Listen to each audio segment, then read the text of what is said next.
अस्सलाम वालेकुम student. Cell की स्टडी को कंटिन्यू रख रहे हैं हम। इंट्रोडक्शन ऑफ सेल के बाद आज हम पढ़ेंगे component of cell. Component of cell, component of cell में पहले हम प्लांट सेल के अंदर फर्स्ट जो कंपोनेंट आपके सिलेबस में फेडरल बोर्ड में दिया गया है वो है cell wall. Cell wall present होती है सिर्फ plant cell, bacterial cell and fungal में फंजीज के सेल के अंदर प्रेजेंट होती है। एनिमल सेल्स जो हैं उनके अंदर सेल वॉल नहीं होती। तो सेल वॉल जो है वो प्रेजेंट होती है सिर्फ plant cell, fungal cell and bacterial cell के अंदर। सेल वॉल एक मेम्ब्रेन है, non living outermost boundary है प्लांट सेल की, फंगस सेल की या बैक्टीरियल सेल की। और इस सेल की वॉल की अगर हम कंपोजिशन देखें केमिकली, ये सेलुलोज की बनी हुई है। इसके अंदर पेक्टिन भी होता है, इसके अंदर कैल्शियम एंड मैग्नीशियम भी मॉलिक्यूल्स होते हैं। और सेल वॉल मेम्ब्रेन है तो लाजमी ये लेयर्स की बनी हुई है। इसके अंदर 3 लेयर्स होते हैं और उन 3 लेयर्स के अंदर फर्स्ट जो आउटर मोस्ट लेयर जो है outer surface of cell wall पे, उसको कहते हैं मिडिल लेमिला। मिडिल लेमिला ये आउटर मोस्ट लेयर है सेल वॉल का लेयर है तो लाजमी इसमें मॉलिक्यूल्स होंगे। ये जो बना हुआ है ये calcium magnesium and pectin, calcium magnesium and pectin. Pectin ऐसा मॉलिक्यूल है जो 200 ग्लूटेरिक एसिड मॉलिक्यूल्स पे मुश्तमिल होता है और ये लेस हाइड्रोफिलिक है और हॉट वाटर में ये डिसॉल्व हो जाता है। तो ये पेक्टिन भी ऑर्गेनिक मॉलिक्यूल है जो मिडिल लेमिना के अंदर कुछ मिकदार में मौजूद होता है। कैल्शियम एंड मैग्नीशियम मिल के मिडिल लेमिना बना रहे हैं। ये आउटर मोस्ट बाउंड्री समझें या लेयर समझें सेल वॉल का। तो सेल का जो आउटर रीजन है, बाहर का जो हिस्सा है, उसमें मिडिल लेमिना मौजूद होती है। इसका मेन फंक्शन ये है कि टिश्यूज़ के अंदर जो सेल्स मिल के टिश्यू बना रहे हैं तो सारे सेल्स को ये जॉइंट कराती है, कंबाइन कराती है और सेल्स के अंदर जो मटेरियल्स की ट्रांसपोर्ट होती है उसमें मेन फंक्शन है इसे मिडिल लेमिना का। उसके बाद दूसरा जो लेयर है सेल वॉल के अंदर वो है primary cell wall. Primary wall भी कहते हैं इसको, प्राइमरी वॉल। ये प्राइमरी वॉल लेयर है किसका? सेल वॉल का, जो सेल वॉल के मिडिल में होता है। मीन्स आउटर रीजन पे मिडिल लेमिना होता है, इनर रीजन जो है सेल वॉल की उस पे सेकेंडरी वॉल होता है। दोनों के दरमियान portion between middle lamina and secondary wall for the primary wall. तो प्राइमरी वॉल जो है वो मिडिल ऑफ सेल वॉल के अंदर प्रेजेंट होती है और ये बनी हुई होती है हेमी सेल्यूलोज। हेमी सेल्यूलोज 50% होता है इसके अंदर। हेमी सेल्यूलोज ऐसा ऑर्गेनिक मॉलिक्यूल्स है जिसमें मिक्सचर ऑफ ऑर्गेनिक मॉलिक्यूल्स होते हैं। मीन्स इसके अंदर कुछ मिकदार में सेल्यूलोज भी होता है, कुछ मिकदार में पेक्टिन भी होता है, दूसरे ऑर्गेनिक मॉलिक्यूल्स भी होते हैं, तो उसको प्योर सेल्यूलोज नहीं है। उसके बाद 25% इसके अंदर सेल्यूलोज होता है, 25% सेल्यूलोज होता है। बाकी रिमेनिंग पोर्शन जो है वो ऑर्गेनिक मैटर पे मुश्तमिल होता है, ऑर्गेनिक मैटर पे मुश्तमिल होता है। तो ये केमिकल कंपोजिशन है प्राइमरी वाल की, और ये थिन होती है, फ्लेक्सिबल होती है, थिन होती है, फ्लेक्सिबल होती है। और ये बिल्कुल सेल वॉल का जो मिडिल है उसके अंदर प्राइमरी वाल मौजूद होती है। उसके बाद थर्ड जो लेयर है सेल वॉल के अंदर वो है सेकेंडरी वाल। ये सेकेंडरी वाल जो है ये pure cellulose primary wall during division जे दौरान ठहंदी आहे प्राइमरी। जब सेल की डिवीजन होती है तो प्लांट सेल है, प्लांट सेल के अंदर इनिशियल स्टेज में जब प्लास्टिड्स बनते हैं तो प्रोटोप्लास्ट बनता है पोर्शन। ये प्रोटोप्लास्ट जब मैच्योर होता है तो इससे प्लास्टिड्स बनते हैं, क्लोरोप्लास्ट बन रहा है, क्रोमोप्लास्ट बन रहा है, ल्यूकोप्लास्ट बन रहा है। लेकिन ये इनिशियल स्टेज में प्रोड्यूस करता है सेल वॉल, और इसमें सेल वॉल के तीनों लेयर्स बन जाते हैं। प्रोटोप्लाज्म की ड्राइविटी है, ये प्रोटोप्लाज्म प्रोड्यूस करता है सेल वॉल को प्लांट सेल के अंदर।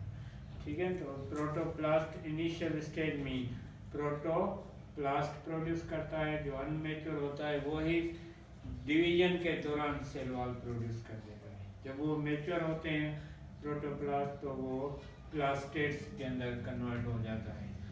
सेकेंडरी वॉल जो है वो सेल्यूलोज की बनी हुई होती है, सेल्यूलोज एंड पेक्टिन की बनी हुई होती है। सेल्यूलोज के जो है वो ऑर्गेनिक मॉलिक्यूल है, ये हम आगे पढ़ेंगे बायोमॉलिक्यूल्स के अंदर। और ये टाइप है किसका, कार्बोहाइड्रेट्स का, और कार्बोहाइड्रेट्स के पॉलीसेकेराइड का टाइप है सेल्यूलोज। तो सेल्यूलोज ऑर्गेनिक मॉलिक्यूल है, कार्बोहाइड्रेट्स का टाइप है, पॉलीसेकेराइड फॉर्म में ये अवेलेबल होता है। और ये हमेशा सेल वॉल के अंदर फाइबर्स फॉर्म में होता है, फाइबर्स होते हैं। ये थ्रेड लाइक स्ट्रक्चर के जो फाइबर्स हैं, इनकी जो अरेंजमेंट है सेल वॉल के अंदर ये क्रिस क्रॉस कहलाती है। क्रिस क्रॉस ऐसी अरेंजमेंट है जिसके अंदर फाइबर्स जो हैं मिल के बना रहे हैं। और इसी सेल वॉल के स्ट्रक्चर को देखकर साइंटिस्टों ने हमारे कपड़े बनाए। क्लासेस जो हमारे कपड़े हमने जो पहने हुए हैं ये सेलुलोज के बने हुए हैं, ये इस बेस पे बने हैं। जिस तरह प्लांट्स के अंदर सेल वॉल का स्ट्रक्चर है क्रिस क्रॉस, उस बेस पे इनकी अरेंजमेंट फाइबर्स की गई है। तो ये फाइबर्स जो हैं वो बिल्कुल क्लोजली टाइट होते हैं एक दूसरे के साथ, और ये जो स्ट्रक्चर बन रहा है ये क्रिस क्रॉस कहलाता है, जिसमें सेलुलोज फाइबर्स की जो अरेंजमेंट होती है क्रिस क्रॉस। और ये फाइबर्स जो हैं वो सीमेंटिंग होते हैं, मीन्स जिस तरह ईंटें हम दीवार बना रहे हैं तो सीमेंट उसको टाइट करता है, तो ये क्लोजली जो टाइट उनकी जो पोजीशन बरकरार रहती है उसमें एक और मॉलिक्यूल इन्वॉल्व होता है जिसको कैल्शियम पेप्टेट कहते हैं। कैल्शियम पेप्टेट ये सीमेंटिंग कलर करता है और सेल वॉल के स्ट्रक्चर को मेंटेन रखता है। तो सेल वॉल के अंदर 3 लेयर हैं, मिडिल लेमिला है, प्राइमरी वॉल है, सेकेंडरी वॉल है। ये तीनों मिलके क्या बना रहे हैं, सेल वॉल बना रहे हैं। और सेल वॉल का जो स्ट्रक्चर है वो क्रिस क्रॉस कहलाता है, क्योंकि उनके अंदर जो सेलुलोज फाइबर्स की अरेंजमेंट है वो इस तरह से अरेंजमेंट है कि वो बिल्कुल क्लोजली टाइट होते हैं और उनके अंदर कैल्शियम पेप्टेट उनको सीमेंटिंग करा के सेल वॉल के स्ट्रक्चर को मेंटेन कर रहा है। तो secondary wall plasma membrane and plasma membrane में सेल प्लांट सेल स्टार्ट हो जाता है। तो plant cell and primary wall जो है मिडिल रीजन जो है सेल वॉल का, उनके दरमियान सेकेंडरी वॉल होती है। Secondary wall and middle lamella के दरमियान प्राइमरी वॉल होती है। प्राइमरी वॉल के आउटर बाउंड्री में मिडिल लेमिला होती है। तो ये है स्ट्रक्चर किसका, सेल वॉल का, और सेल वॉल की केमिकल कंपोजिशन। तो मिडिल लेमिला बिल्कुल सिंपल है, कैल्शियम मैग्नीशियम एंड पेक्टिन की बनी हुई है। Primary wall hemicellulose, cellulose and cellulose में सिर्फ 25% होता है, बाकी ऑर्गेनिक मैटर होता है। Secondary wall cellulose lignin plus lignin, cellulose plus lignin. हाँ, प्लस लिग्निन। लिग्निन एक टिश्यू होता है जो स्केलेरन काइमा टिश्यू से पे मुश्तमिल होता है, उसमें डेड सेल होते हैं। तो सेकेंडरी वॉल जो है वो डेड सेल्स पे मुश्तमिल होती है कुछ प्लांट्स के अंदर। लिग्निन जिसको कहते हैं, लिग्निन ऐसा ग्रुप है टिश्यूज का जो इसमें स्केलेरन काइमा टिश्यूज के डेड सेल्स डिपॉजिट होके इसके अंदर सेकेंडरी वॉल के अंदर उसको थिक कर देते हैं, जिसकी वजह से ये जो है सेकेंडरी वॉल बनती है। ठीक है, तो ये है chemical composition of cell wall. Cell wall का अगर हम फंक्शन देखें तो सेल वॉल का ये फंक्शन है कि सेल वॉल एक तो स्ट्रक्चरल सपोर्ट देती है किसको, प्लांट की बॉडी को। में सेल मिलकर टिश्यू बना रहे हैं, तो उन टिश्यूज की सपोर्टिंग फ्रेम लाइक स्ट्रक्चर, जिस तरह हमारी बॉडी में बोन्स हमारी बॉडी को सपोर्ट दे रहे हैं, इस तरह सेल वॉल प्लांट की बॉडी के अंदर स्केलेटल फ्रेम बना रही है और स्केलेटल सपोर्ट दे रही है प्लांट की बॉडी को। उसके बाद ये परमेबल इन नेचर होती है, जिससे हर मॉलिक्यूल इंटरनली इंटर होता है, इजीली इंटर होता है और अवेलेबल होता है सेल के लाइफ की मेंटेनेंस के लिए। और उसके बाद ये एम्बिशन पॉइंट ऑफ व्यू से मीन्स वाटर इसके अंदर इजीली इंटर हो जाता है और इसके अंदर दूसरे ऑर्गेनिक मॉलिक्यूल्स भी डिजॉल्व होके सेल के प्रोटोप्लाज्म को सप्लाई होते हैं for the maintenance of life activities. तो ये परमेबल इन नेचर है, नॉन लिविंग बाउंड्री। इस वजह से कहते हैं कि ये जो इसकी केमिकल कंपोजिशन अगर हम देखें तो calcium magnesium pectin organic molecules पे मुश्तमिल होती है। तो ये नॉन लिविंग बाउंड्री है प्लांट सेल के ऊपर 3 लेयर्स पे मुश्तमिल है। प्रोटेक्शन देती है सेल को भी और सेल को हर सेल की रिक्वायरमेंट के लिए जो मटेरियल होता है वो इसके अंदर अवेलेबल होता है।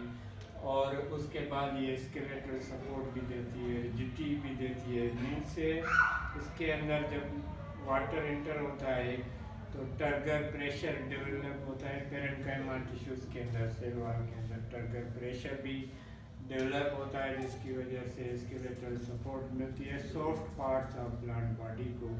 तो ये प्रोटेक्शन भी दे रहा है, स्केलेटल सपोर्ट भी दे रहा है, मॉलिक्यूल्स की जो ट्रांसफ़र है, ट्रांसपोर्ट है one cell to another cell, उसमें भी ये हेल्प कर रही है। सेल्यूलर पाथ, समप्लास्ट, एपोप्लास्ट आगे हम पढ़ेंगे प्लांट्स के अंदर, सेंट ऑफ सेप के अंदर या फ्लोएम की कंडक्टिंग में, तो उसके अंदर भी मेन रोल होता है इसे सेल वॉल का। क्योंकि जो भी मटेरियल सेल के अंदर इंटर होता है प्लांट सेल के अंदर लाइफ की मेंटेनेंस के लिए, वो सेल वॉल के थ्रू इंटर होता है। क्योंकि सेल मेम्ब्रेन तो सेल वॉल के अंदर है प्रोटेक्टेड, पूरा सेल प्रोटेक्टेड है सेल वॉल के अंदर। तो सारे मटेरियल्स जो इंटर हो रहे हैं या बाहर निकल रहे हैं, एंडोसाइटोसिस हो या एक्सोसाइटोसिस हो, फेगोसाइटोसिस हो, पाइनोसाइट, पैसिव ट्रांसपोर्ट हो या एक्टिव ट्रांसपोर्ट हो, सेल के अंदर जो भी मटेरियल इंटर हो रहा है या बाहर निकल रहा है, उसमें मेन रोल है सेल वॉल का। तो आज हमने सेल वॉल पढ़ी, कल कंटिन्यू